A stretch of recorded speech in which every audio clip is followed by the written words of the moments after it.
Here's a pro tip for you. If your company that you want to invest in is putting a priority ahead of profits to donate money to charities, you might want to rethink things. So our company today, our stock that we are taking a look at for our bank it or tank it analysis, is just one company that we're running through today, focusing solely on the company to figure out whether or not we think the stock's going to head higher or set the tank and go lower. And the company is Lemonade. So no, not the type that you're going to drink. And even though the name does sound refreshing, the stock has been anything but lately. The stock has cratered from the peak in January 2021, down 85% to where it's at today. So a massive reversal from where it saw from the IPO, had a little pop, a pullback. If you bought on the pullback, it went on a 300% run before the crash that we're now faced with, and it came up on our list. So a big shout out to Mark. He's hit me a ton of stocks to take a look at, over 2 dozen. So thank you for those. I've been sitting on them for a couple of weeks now, but I do want to start getting through those and start knocking them out and featuring more of them. I've already touched on some of them, and they kind of come up in the quick takes live. People are chiming in about the same stocks that you were taking a look at. So I'm excited to feature this one today, Lemonade, an insurance company, for our bank it or tank it analysis. Now, before we jump right in, subscribe, like, do what you got to do to let us know that you are listening to our videos, that you're keeping up and staying tuned. And be sure, look, leave me a comment. Let me know what stocks are on your list, stocks that you own. It could be large cap, small cap. It doesn't matter. Any company that's at the top of your mind that you want to see some more analysis on, just leave me a comment below, and we feature them in these bank it or tank it's we do once a month. In our quick takes that I do once a month. And then we have quick takes live. I hope you caught that last week. It was a hit, went over 5, 6, 7 companies.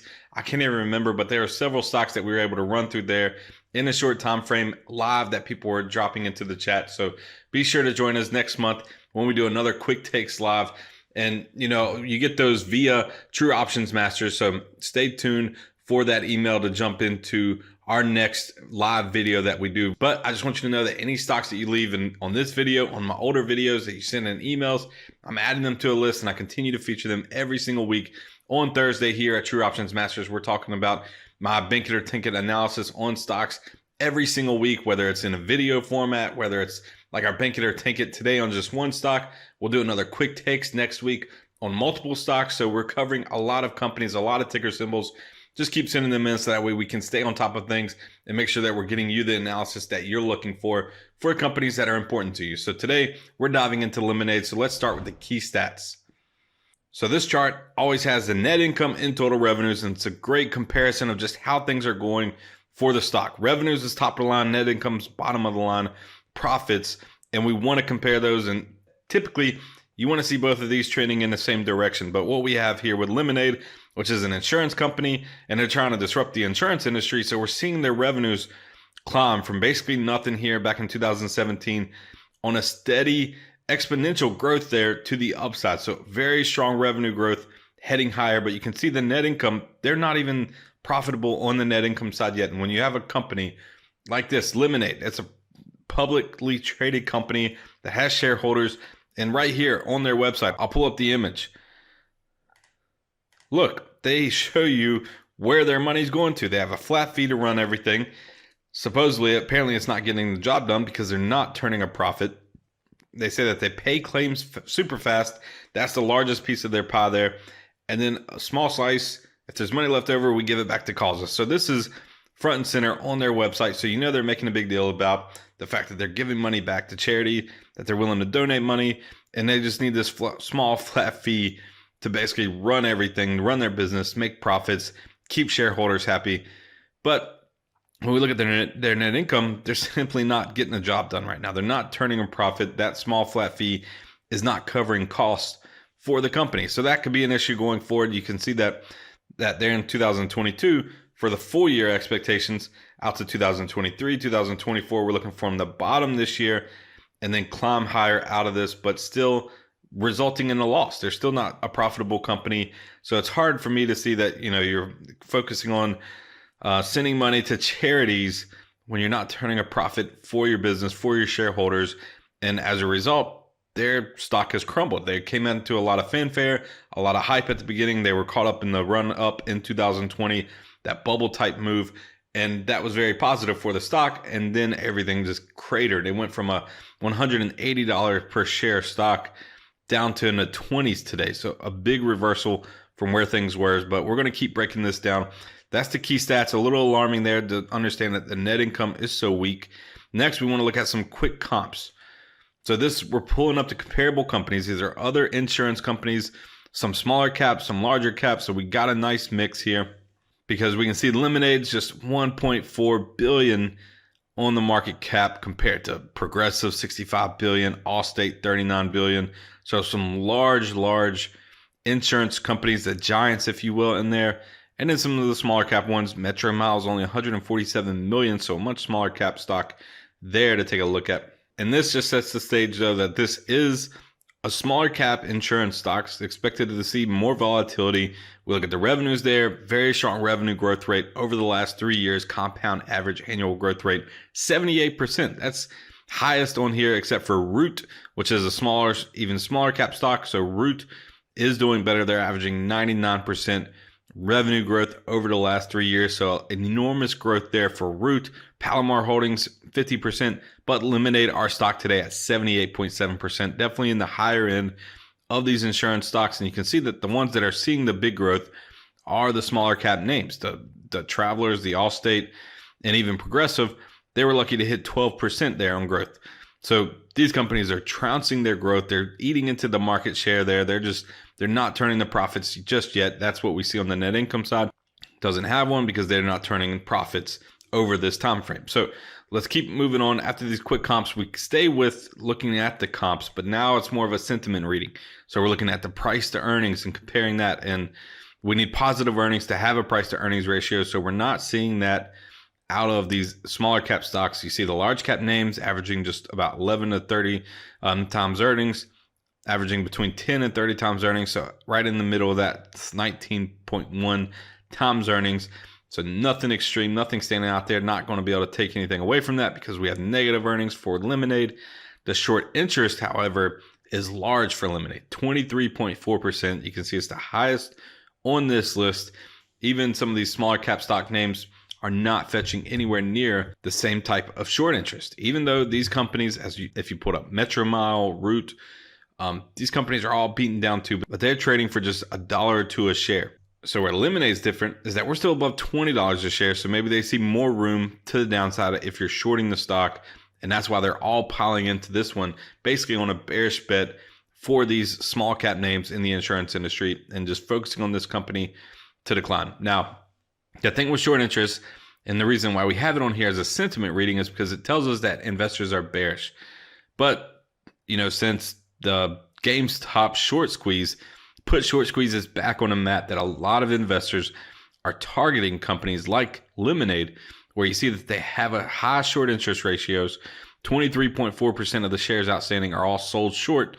So if you get some positive news in the company, if you get some hype in the media, some investors willing to put some money behind this, once these shares start climbing higher, you get what's the short squeeze. You get that to take place to where these shorts automatically have to start covering their costs because they're losing their heads as the stock makes a run higher. And that only adds to more fuel to the fire to push the stock even higher to the upside. So now the Lemonade's up to over 20% of the shares being sold short. They're definitely on the radar for investors looking for potential short squeezes.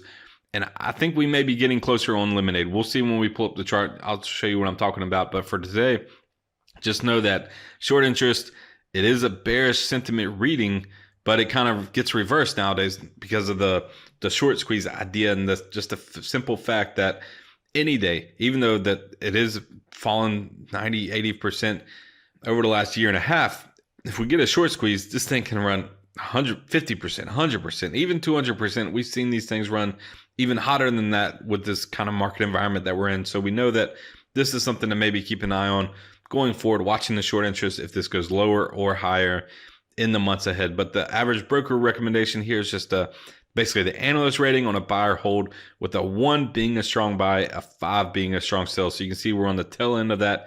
So we're over here sitting in the hold level. So just rated just a hold out of the analysts that cover this on Wall Street according to S&P Capital IQ data. So we have it based on the Capital IQ here. That's the data that we're looking at. And it's ready to hold. And when you look at the stock, it's hard to have this as a sell after the big sell off. And then maybe some of these analysts are a little nervous to put it on their buy list. But sticking with the sentiment readings, here we have unusual options activity for Lemonade.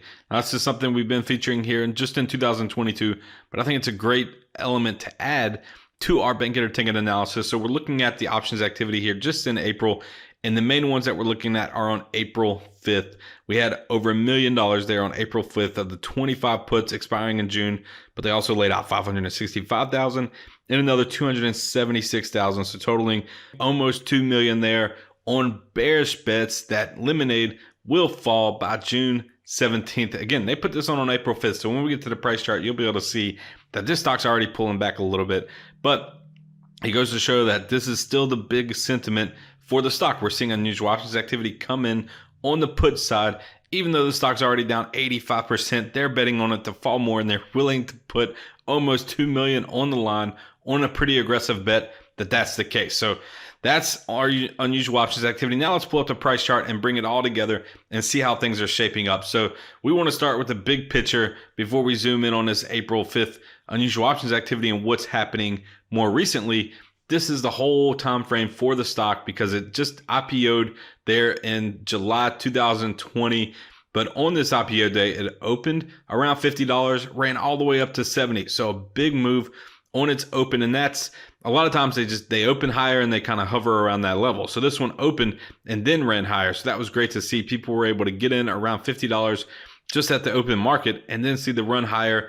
A nice push even the next day, held that height for a little bit, and then people started to take profits. So this is understandable with a new stock. You had a big run up. Now you're taking profits, but it bottomed. And from the September low to the high here at the beginning of 2021, the stock was up over 300%. It was a massive run for a new company that missed, a lot of stocks that were up from the peaks. We're going back to March 2020, the peak from the pandemic crash that was created. This one starting in September, still on a 300% run. But since then, it had a massive crash on its own, a big pullback now. And we see that the stock dropped. Definitely hit support here. This bottom created support and we had this bouncing around, but this, you can see this green trend line acted as a key level. Once it broke below that, we had the retest and then boom, it just continued to sell off.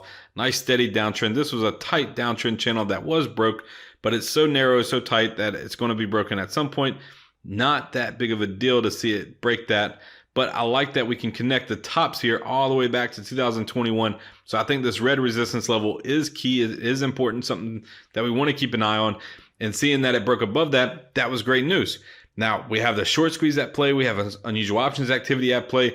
So let's zoom in here and see really what's going on. So April 5th was the unusual options activity. Had a nice down day in the stock. And then it continued to sell off since then. So these people that got in on April 5th with almost 2 million in on the trades are already seeing some nice profits, especially on $2 million. So they could be taking these profits. They bought out to June. So who knows how they feel about the stock right now. But that was a great trade for them so far. And depending on when they take profits or hold on to this, we'll see what happens. But what I like that we're seeing in the stock is that it had a strong bounce out of this March bottom. Nice move higher. Now we're kind of drifting down a little bit, but after the pullback, I want to see the stock kind of hold around this $22, $21 a share range. It's not a hard line in the sand just yet, but what I don't want to be stuck on is this downtrend continuing and sending the stock down here into the teens again. I mean, that's where the low was on this day. The low was $16, so $16.70. So we're seeing this stock drop sharply. It's known for volatility, and we don't want to get caught up in that. But with the short squeeze, with the massive crash that we've seen for the stock, and then it broke this key resistance, I'm going to put Lemonade on our bank it list for today. So I'm betting that this stock is set to head higher in the coming weeks and months ahead. So we're going right up against the unusual options activity that is betting for a bearish move over the same time frame. I'm liking the stock to rally from here. And keep in mind, though, that if it falls below $21, $22, $21 a share, if it closes below 21, I'm out. I don't want to be in the stock for another downfall. If it gets back above 22, then we'll look into it. And we don't want to go flipping back and forth every single day that is trading around this price range, because we see that this stock has seen several percent moves to the downside, back to the upside, back to the downside. So you don't want to get stuck around a key level where you're in, you're out, you're in, you're out. It's better to wait for it to stay above that key level that you want and then start to form the trend. That's when you know you're in at the right time. And that's what we're kind of looking for here. We had the big move up in March. Now we got the pullback, so I'm expecting this to create an uptrend. If we can continue higher from here, it'll be in a solid uptrend coming out of this bottom, and it's a great opportunity to be taking a look at Lemonade. So we're going to have it on our bank it list for today with those tight stop loss areas to keep in mind. If it falls below that, then forget about it. We'll wait for the next big move higher before we want to get in. So for now, I'm looking for the stock to hold $22 a share. That's going to be on our bank it list for today. We're looking for this baby to hold higher here, create a nice uptrend, maybe get a short squeeze. That would be the best possible scenario. Get something that runs 50 to 100% in just a matter of weeks. But ultimately, it's been beaten down. I've been talking about these stocks here in Quick Takes, in True Options Masters a lot, in that it's tough not to go bottom fishing in some of these names. And this one, the way that we're starting to get some bullish momentum on the price chart, that's great to see. And we didn't even cover this, but on my profit radar, when we looked at the price chart, that last candlestick was red, which means it's in the lagging quadrant. And a lot of people think that that's bearish, but it's not. That's typically when you see the stock turn higher. So the fact that it went through the leading quadrant, weakening quadrant, and didn't see a massive pullback, now we're in the lagging quadrant. So the next thing that we're looking for is the stock to improve and get back to the leading. And that would kind of set up the perfect scenario of creating a new uptrend, going back to hit new higher highs, and just creating that solid trend channel here early on and keep us more into this trade. Again, we have a $22. That's going to be our key levels of support that we want to watch here in the short term. As long as they can hold that, we want to keep this on our bank it list. So that's all for today. I just want to remind you to scroll below. Let me know any stocks that you want me to feature in an upcoming video or an upcoming article. That we do this every single Thursday, talking about my bank it or tank it analysis on these stocks, letting you know how to trade them, key levels to watch, what to expect, things to watch out for in any unusual options activity taking place for these companies. So keep those stocks coming in, leave me comments, send me emails, whatever it takes. Like and subscribe to the channel. And thanks for tuning in. Thanks for watching today. So until next time, I'm Chad Chu.